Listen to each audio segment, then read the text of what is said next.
Good afternoon. Welcome to the JFNA Center for Advancing Holocaust Survivor Care's webinar on implementing person-centered trauma-informed care with older adults with a history of trauma. We're so glad you're here to join us today. And with me presenting on this webinar will be Amanda Jarvis, the Assistant Project Manager, and Karen Edel Yaskowitz, the Assistant Director for Critical Supports. And my name is Leah Miller, and I am the Associate Director at the Center. So during this webinar, you're going to learn about how to infuse person-centered trauma-informed principles into programming and service delivery.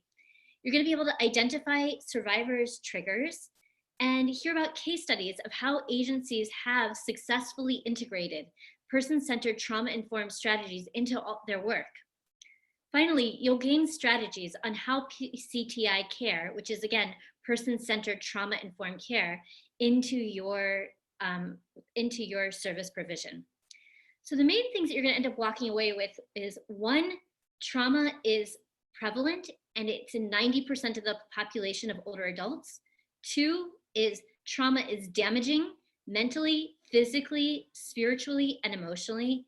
And three, you're going to hear about our response to trauma, which is person-centered trauma-informed care, and anyone can do it. And this presentation will describe how. Next slide, please. So here you see a list of older adult populations who have generally experienced trauma. And while these are just a few of the populations listed, it is by no means comprehensive. So one thing that I want you to take notice of is how some are called survivors and some are called victims. And really that it's shaped by political and moral meaning. And so it's something that we have to be careful of in letting people tell their own stories and how they define themselves. So while you have a moment, if you could type in the QA box any suggestions of who's missing from this slide, like what other populations are missing while we're going. You'll notice that there's a QA box at the bottom of your screen, and you'll be able to ask questions throughout the webinar, and we will answer them at the end. Also, this will be recorded, and we'll distribute it after this webinar. Next slide, please. So some of them I saw was people of color, asylum seekers are a few suggestions I've seen. So here are the consequences of trauma. And again, this list is also not comprehensive, but it shows the mental health and physical health implications that trauma can have. So aside from loss of capacity to establish healthy relationships, a loss of a sense of safety in the world, a low self-esteem, the ability to manage emotions, or not having good role models, or less positive examples of conflict resolution, here are some of the primary impacts that you see of trauma. It tends to be depression and anxiety, also gastrointestinal issues, and you can see the others listed here. Next slide, please. So even if the typical events in the aging process can be triggering, as people, as older adults lose control and independence, whereas that was really necessary in order to survive some of the traumatic experiences that many went through. And so a trigger would be anything that reminds you of what happened either before, during the trauma. Can be a potential trigger, and it's often tied to senses. So you might feel it, you might smell it, you might touch it or taste it. So maybe the smell of cigarettes might be a trigger, or the smell of chlorine, or the smell of something burning. These could all be triggers that you hear, or the sound of bullets is another one. So if you type in the question box, what are some other triggers that you may see? Another thing to think about is some of the coping mechanisms that older adults use to get through the traumas, they may no longer be able to utilize. So for example, if some survivors threw themselves into work and now they're retired, it's harder to focus on other things besides maybe what happened many years ago.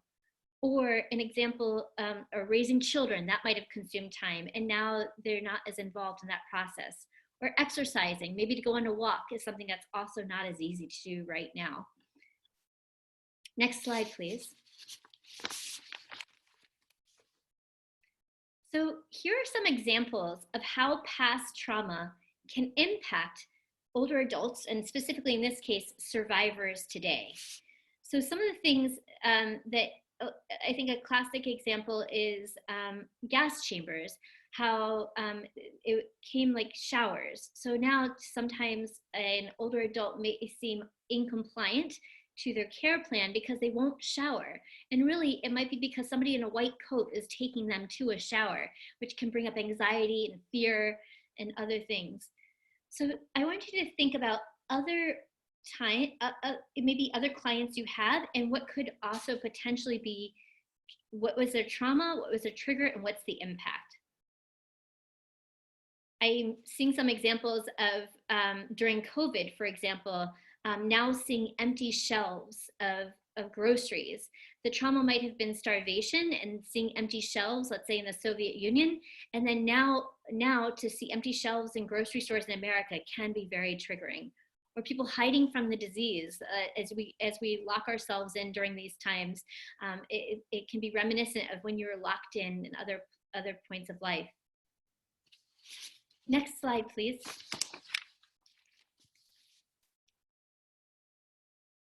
Amanda.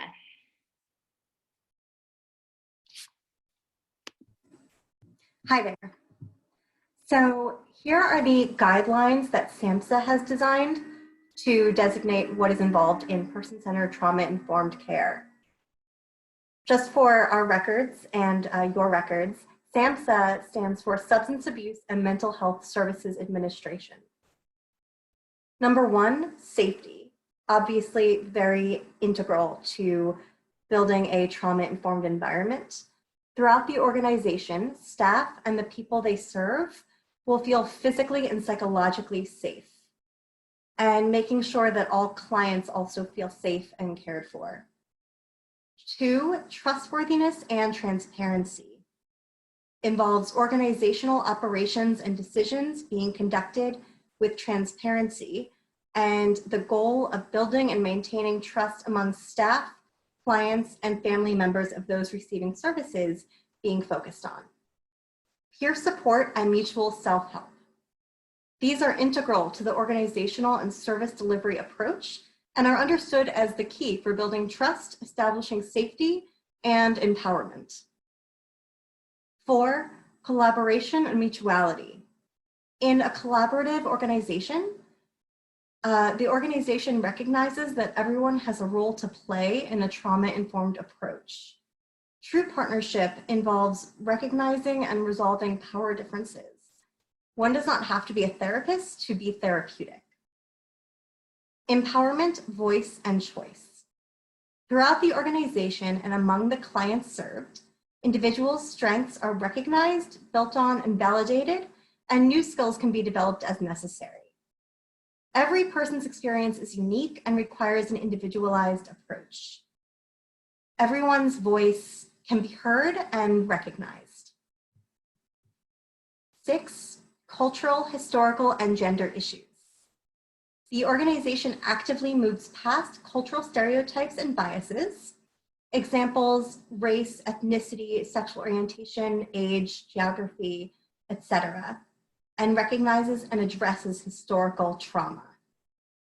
One of the basic tenets of SAMHSA's trauma-informed care approach is changing the view of other people from what's wrong with you to what happened to you. Next slide, please. Here is the definition of person-centered trauma-informed care. It's a holistic approach to service provision that promotes the dignity, strength, and empowerment of trauma victims by incorporating knowledge about the role of trauma in victims' lives into agency programs, policies, and procedures. This is a framework and a mindset to help you build this out in your organization. Person-centered also means being a good listener and knowing what to look for. When creating a person-centered organization, you can always refer back to our last slide and to SAMHSA's 6 pieces of person-centered trauma-informed care. Next slide, please. The goals of JFNA's Center for Advancing Holocaust Survivor Care are to develop innovations. We've received funding from the U.S. Department of Health and Human Services, the Administration for Community Living Office on Aging, to develop innovative ways to provide PCTI care to Holocaust survivors with the idea that what we learn from this grant can be applied to other populations. We can help build capacity for PCTI care, and our subgrantees are part of something larger than their individual grants. What we learn from our subgrantees, we share with others. We are advancing person-centered trauma-informed care in the broader aging services network by hosting webinars and training workshops, by presenting at conferences, and by having papers published. We've awarded 55 grants in less than 3 years. And then we've awarded over 55 grants. We then provide our subgrantees with intensive technical assistance, including individual consultations and evaluation tools. Next slide, please. And now on to Karen Edel-Yaskowitz, the Assistant Director of Critical Supports. Thank you, Amanda. I'm going to talk about the Critical Supports Program. Over the last year and a half, JFNA Center for Advancing Holocaust Survivor Care has awarded a select number of Jewish federations to receive a Critical Supports grant. As survivors age and become frailer, they are increasingly at risk for institutionalization. A single event, such as a missed rent payment, a broken heating unit or air conditioner, or a lost tooth, can trigger a crisis that can lead to institutionalization, which for trauma survivors can be retriggering.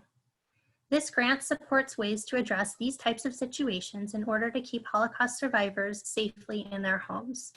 The Critical Supports grants fund coordinated emergency support services to help Holocaust survivors prevent and/or resolve crises that might otherwise result in institutionalization.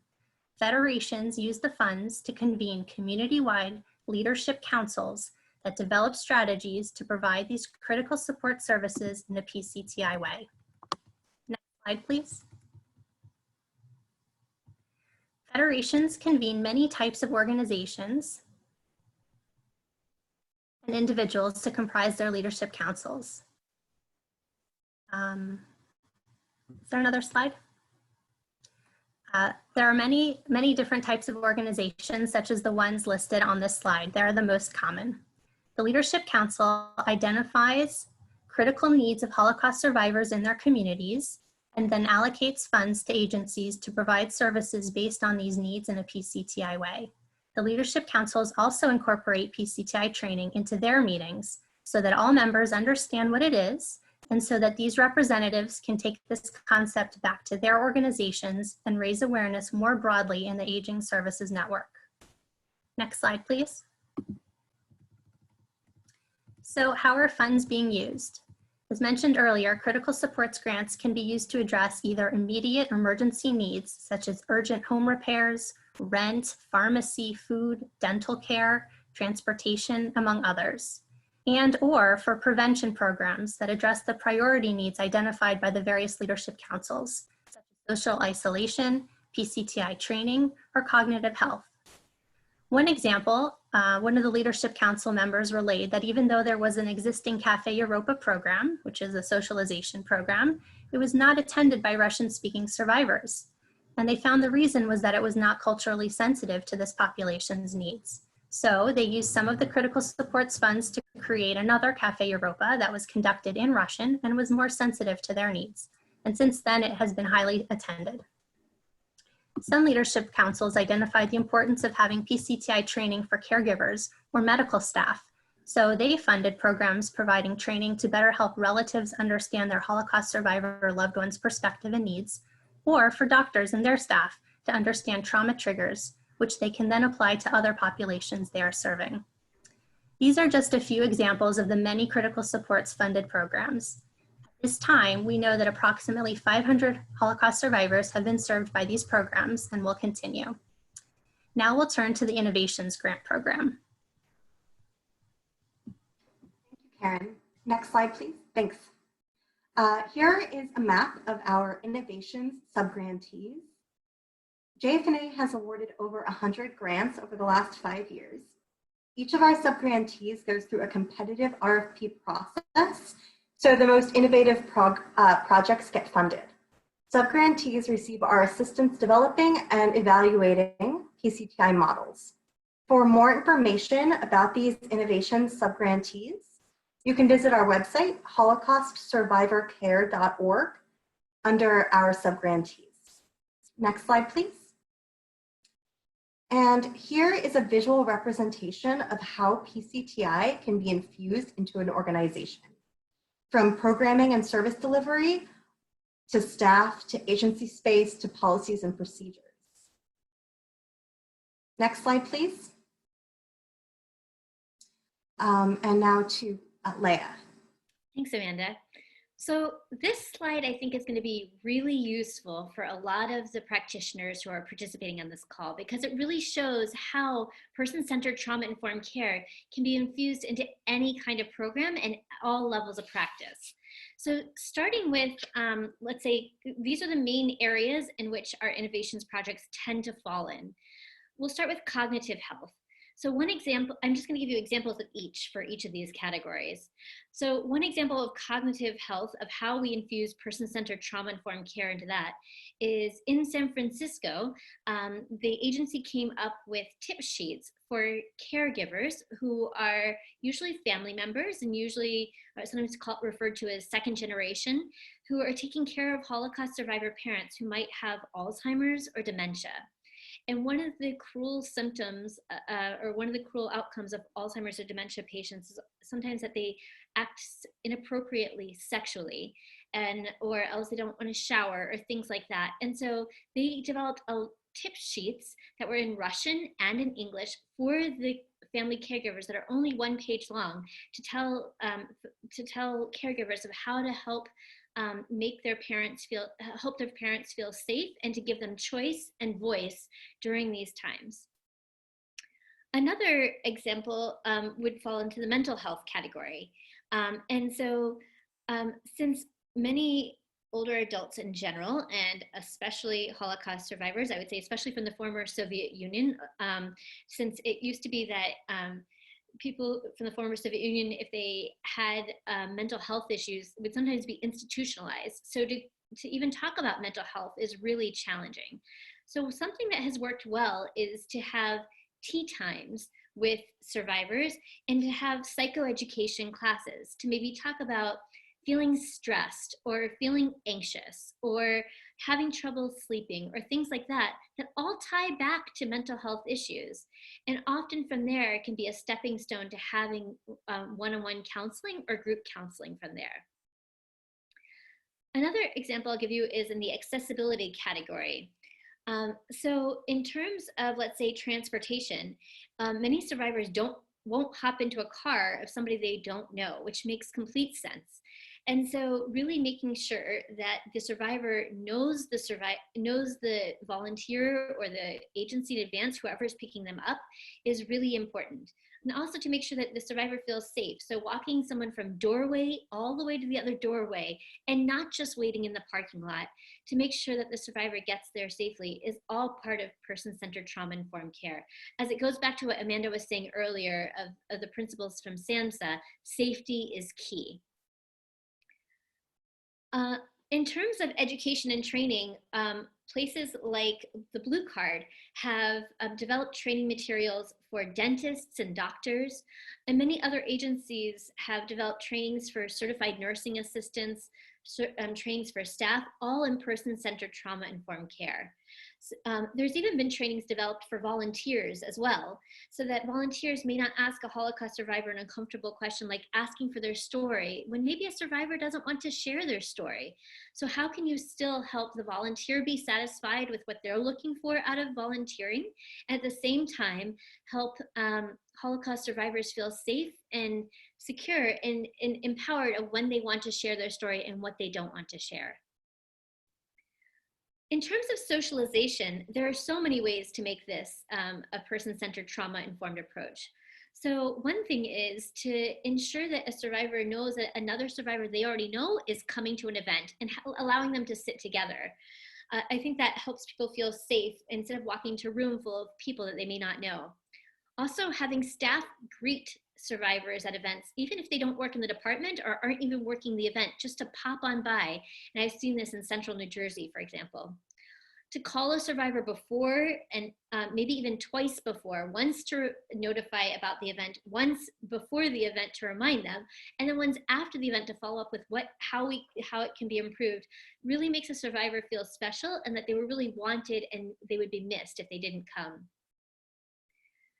Another socialization event would be to have one, let's say, I saw this in Jacksonville, Florida, around cultural food.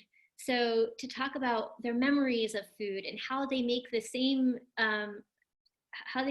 dish, but with different recipes, and what it reminds them of, and how maybe the ingredients change from when they were in Europe versus when they're in the United States because of different ingredients that are available. And in terms of technology, I think many of us have been seeing how this is really helpful now for especially isolated survivors during these times. There are all kinds of technology programs. There are some that teach survivors how to use technology, like Facebook to interact with their grandchildren, or WhatsApp to call folks who live overseas, or listening to music that sounds familiar to them. There's other programs where, like self-help, where they have the virtual senior center, where it's courses that people can sign on and participate in, or discussion groups. And Uniper program is similar, however it goes through the television set.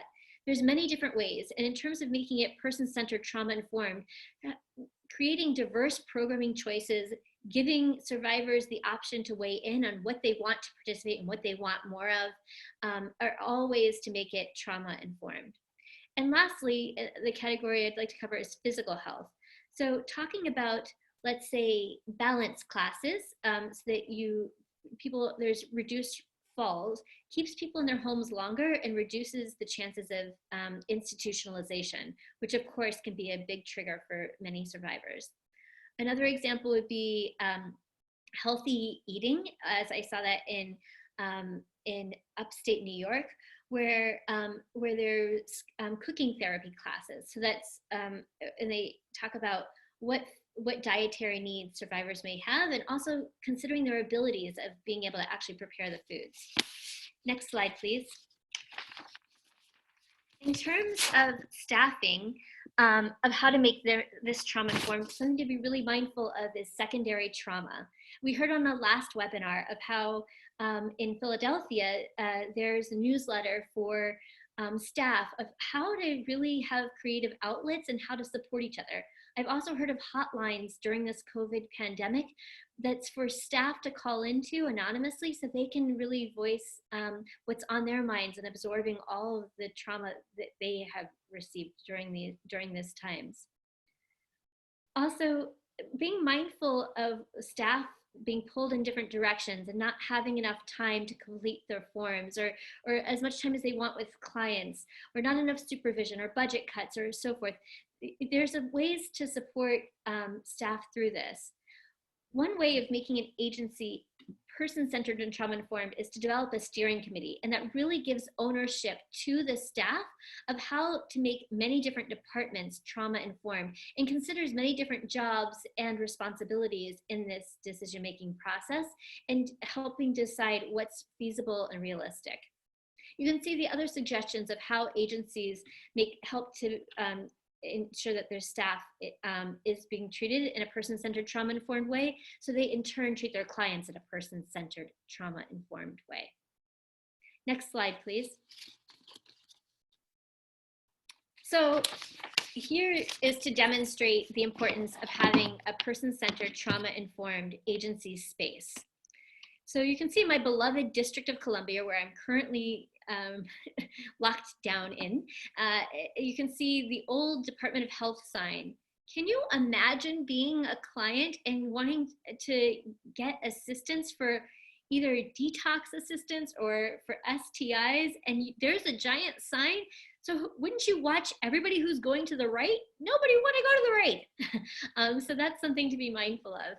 Whereas I went last summer with my husband to Patriots Point Naval and Maritime Museum, as we often do when we go on vacation, and we ended up seeing this sign. This exhibit was really geared to show like the Vietnam War experience, and so there were sounds and video, and it could take somebody who might have been a past soldier back to that bad space and could be a trigger.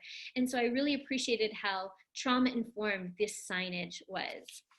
So if you could type in the question box right now, ways of coping skills, both internally and externally, that you have available to you that help with person-centered trauma-informed care. So internal might be like your faith or education or hope or confidence, those kinds of things. So think of things internally. And then also if you could list some ideas of external resources, like maybe family or friends or a boss or an outlet, that would be great to see what some people are using to support themselves to prevent secondary trauma and to ensure that their space is trauma informed. Next slide, please. In terms of policies and procedures, this really shows that this is not just the frontline staff who have to be mindful of person-centered trauma-informed care, but really it's everyone's responsibility, all the way up to the top at the executive level, and including board members. So some ways to help them create policies and procedures is to ensure that executive staff and board access person-centered trauma-informed trainings. Also to do an assessment on the agency and involve different departments on how they think that the agency could be more person-centered and trauma-informed. Not all of these ways involve a lot of money or time. And we also have a lot of resources available and consultations available to help you to make your agency more trauma-informed. So on the screen, you'll see a couple more ideas of how to transform your agency. Next slide, please. Amanda. Hi there. So if you have any questions about anything we covered today, please type them into the Q&A box and we'll get to as many as we can. If we don't get to your question today, or if you think of a question at a later date, please feel free to email us at holocaustcenter@jewishfederations.org. So we'll wait a couple of minutes for questions to come in. Or you can feel free to comment on any of the slides that Leah covered earlier.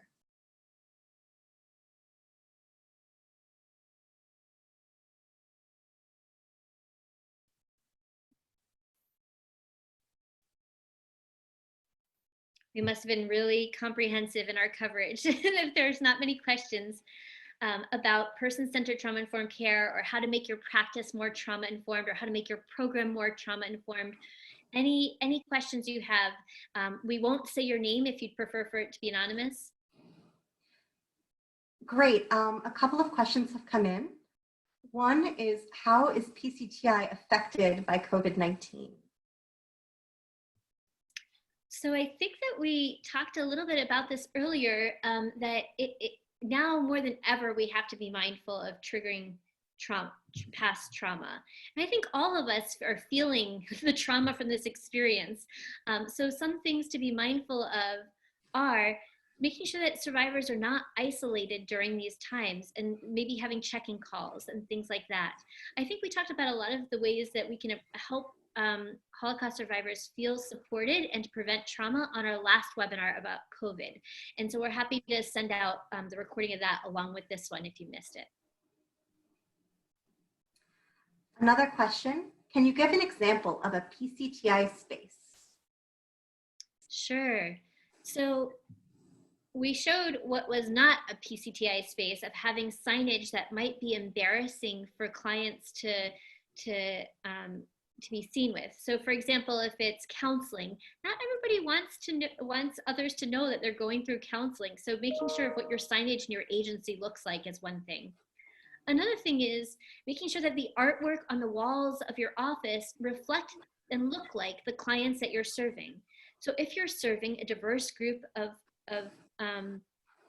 clients, to make sure that your artwork and the people who, the pictures of people, it looks like the people there. Also, if you have a lot of English language, to make sure that there might be things in different languages so that others who speak maybe Russian or other languages can follow and can feel a part of the agency.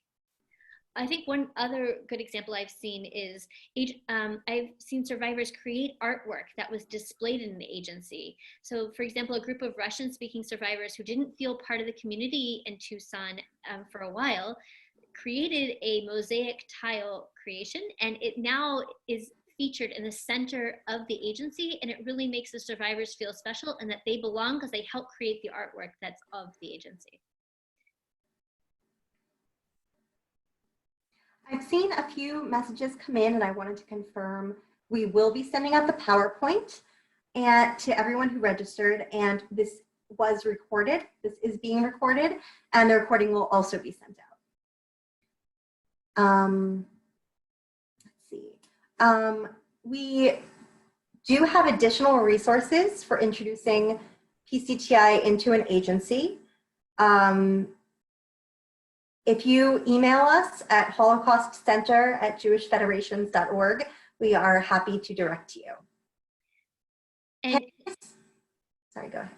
In full disclosure, it's something that we're working on at the center is trying to create a base of all the materials so you'll be able to access them in the future. Right now, we'll refer you independently to the agencies, but that is a goal of ours in hopefully the next year. A question came in. Can you discuss when PCTI principles conflict with other ongoing concerns? Examples, locked doors for security purposes versus a Holocaust survivor's concerns about being locked in.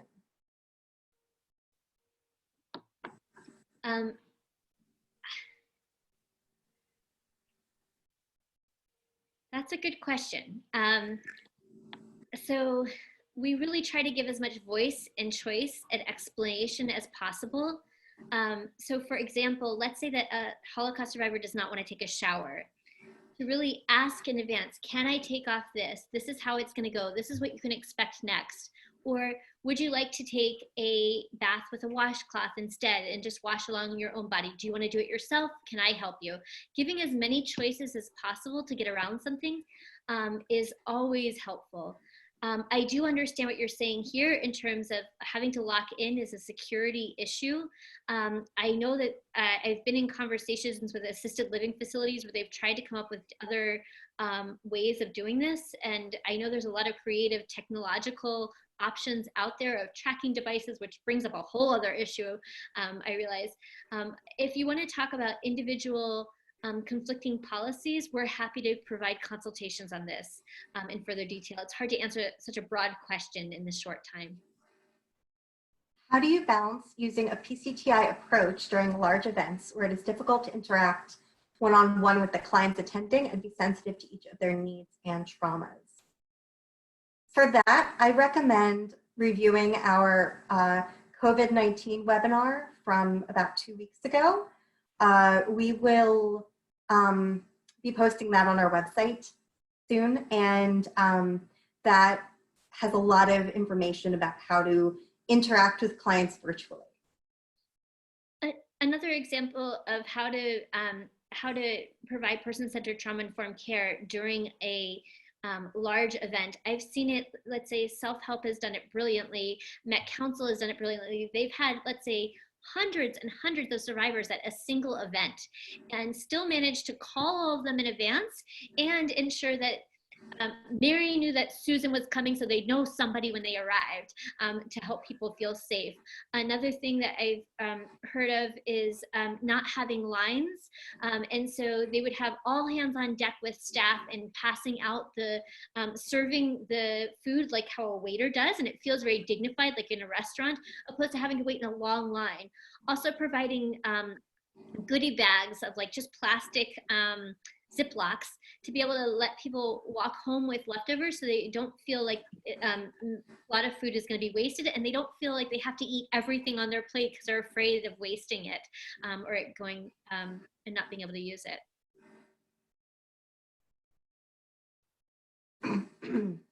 Do we have any specific recommendations on training non-Jewish staff on how to work with Holocaust survivors in a PCTI way?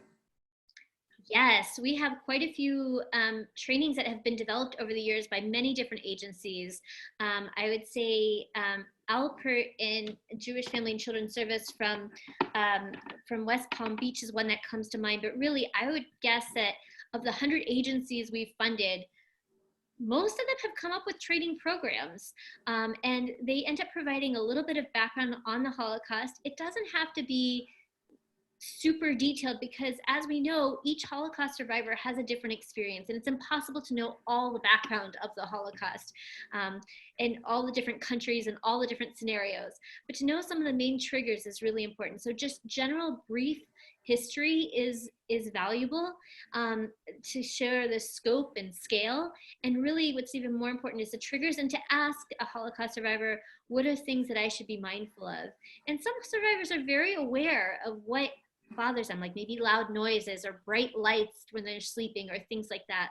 And so many can articulate it to you as well. Let's see, we have time for a couple more questions. Let's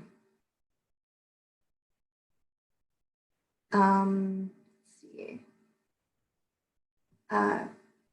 Somebody wrote in and said that they would like to get written material related to trauma-informed care. You had mentioned Blue Card. Are there any other places that have materials?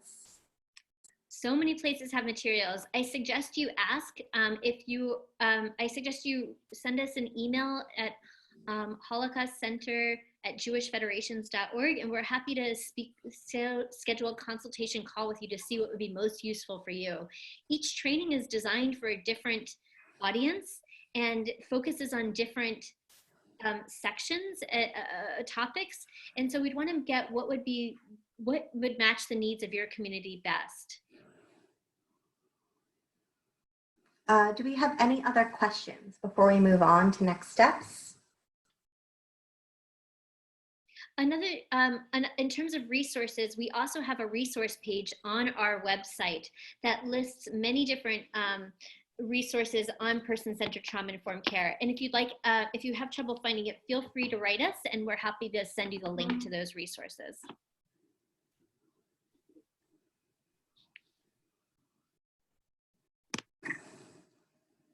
I haven't seen any new questions come in. So, let's see. Oh, I see one that I missed. How are you or your community implementing PCTI while facilitating online sessions? Example given, the mute button on Zoom could be a potential trigger for somebody being in an online session or not being able to see or hear everyone on the screen. Sure, I'm happy to answer that. Actually, we've been told that some people don't want to be seen on screen, and so they feel uncomfortable, especially since you're seeing my home right now, and it's really a personal time, and so that was why we are not seeing everyone's faces. And in terms of mute, there's about 200 people on this call right now, and we just thought it would be chaotic to have so many voices at the same time. But I do hear what you're saying, and we're happy to take it into consideration in the future. We really try to practice what we preach. So we often ask, as you'll see, there's an evaluation after this call where we ask your feedback on how we can make the call better. Also, what topics you want to learn about.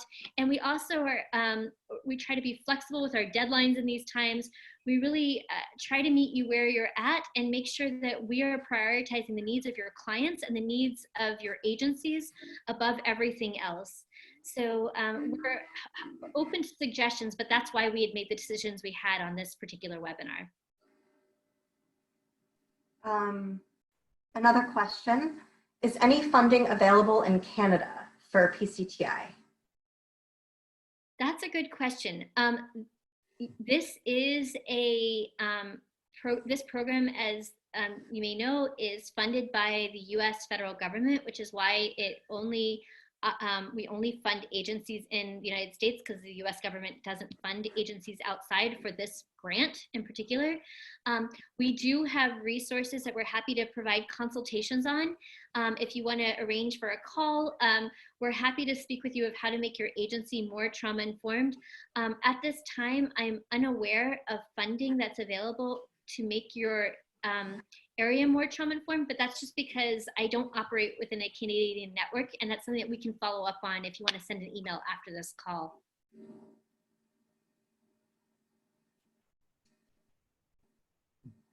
Let's see. Any other questions before we move on?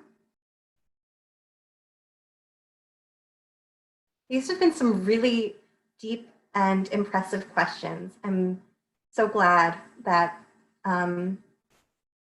everyone is really focused on how to bring this to their agency. Any other questions?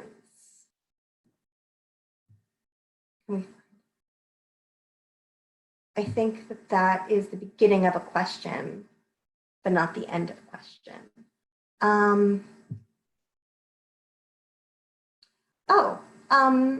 A suggestion for future webinar, vicarious trauma and how we can address that. So let's, I'll answer one last question and then we're going to move on to next steps. So somebody asked, can we find out who else was funded so we can share experiences? Yes, on our website under our subgrantees, you can see all of our funded subgrantees on that map. And if you have any questions about any of their programs that aren't answered on that page, feel free to email us, Holocaust Center at jewishfederations.org.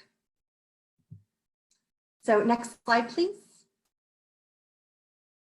So check out our website. The link will be included in the email we send out. You can participate in our webinars on PCTI Care. We have a webinar section on the website that you can reference, and we can help you strategize on how to make your office and services more person-centered and trauma-informed. If you are a member of our current cohort, please stay for the next slide. And so I want to thank Leah Bergen-Miller and Karen Edeli-Yaskowitz for speaking.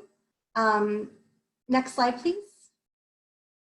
So the verification word for the follow-up verification form is community. And if you would please also fill out the survey that will be included in the follow-up email, that would be very appreciated.